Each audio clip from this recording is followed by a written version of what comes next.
and I know it's a very fine line. I've always believed, I don't like rules. It's in my nature not to like rules. But I think we have to behave in a way that doesn't harm others. Smoking harms others, and yet you have been so smoking, angry. if I'm walking down the road smoking a cigarette, or I'm walking in Central Park in New York, it doesn't harm anybody, and yet it's illegal.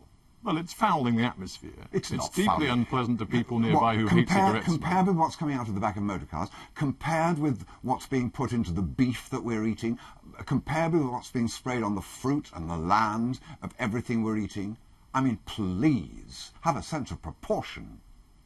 But nonetheless, when you railed, you particularly taken against Mayor nothing's Bloomberg in New nothing's York. being done about these other things.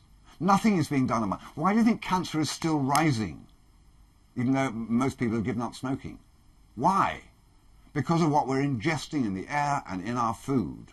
So don't tell me that I'm not allowed to smoke in a 58-acre park in the middle of New York because I'll kill someone, or myself. If it's myself, it's my own choice, but someone else, because it's stupid thinking. Would you call yourself a libertarian? Probably. I'm not sure what it means. Well, I suppose it means an absolute insistence on the primacy of individual liberty when it comes to the organisation of society. That always. I think that has to be the primary. I think that has to be the primary thing, and I think it all has been in this country. Because, again, you know, looking at recent public pronouncements you've made, and you've made quite a few. No, I don't. I never make public pronouncements. Listen, I get interviewed by people because I'm selling product. I'm selling a documentary called Trashed, or I'm selling the Borgias, and people go off subject because they don't just want to talk about the Borgias or about Trashed or about whatever film I'm coming out in. Well, they want to talk about you. Right. So and they want to connect you to the campaigns that you believe in. They come off subject. I make a comment because we're discussing. And it's called a public pronouncement. It's not a public pronouncement. It's my own personal opinion, which I happen to have been recorded saying. That's a very fair comment. A very fair comment.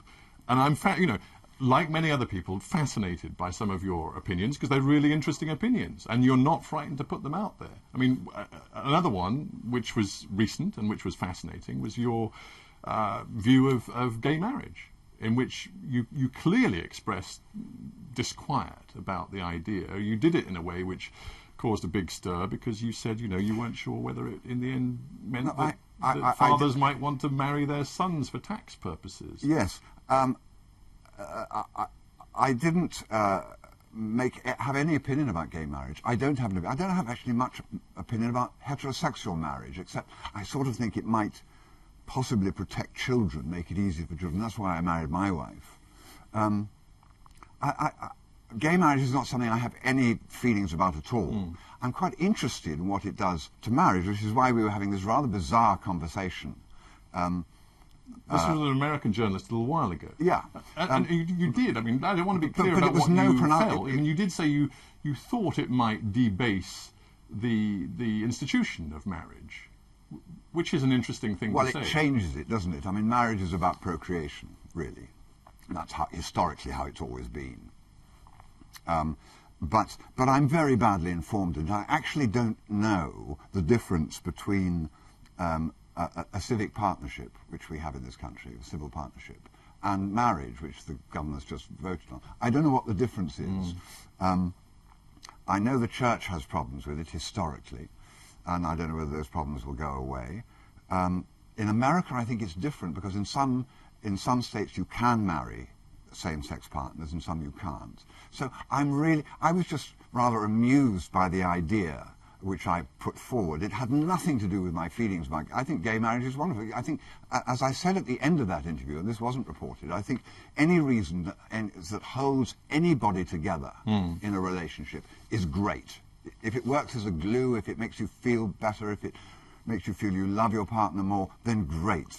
I suppose what it left me wondering is whether you feel personally. I'll tell you what I felt. I felt I should have buttoned my lip. I was just flying a kite. Well, did you feel that, you know, again, just because I'm interested in your view of where we're at in terms of gender politics, sexual politics, relationships between men and women, because another, you know, the last one I'm going to wheel out, but the other thing you said, which caused a huge stir at the time, and I wonder whether you now wish you'd buttoned your lip on this too. Probably. When you said a while ago that, you know, I'm paraphrasing, but you seem to be saying it wasn't Everybody such a big... paraphrases, which is why the truth Well, gets all twisted. right. I mean, But go ahead, paraphrase.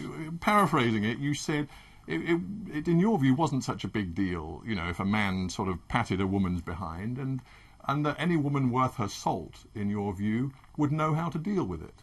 Yeah, absolutely. And I you did. know that peed off an awful lot of women. I know, because an awful lot of women were upset. I didn't actually say pat their behind, because that's a very patronising thing to do. I want to be fair to you. How did you phrase it?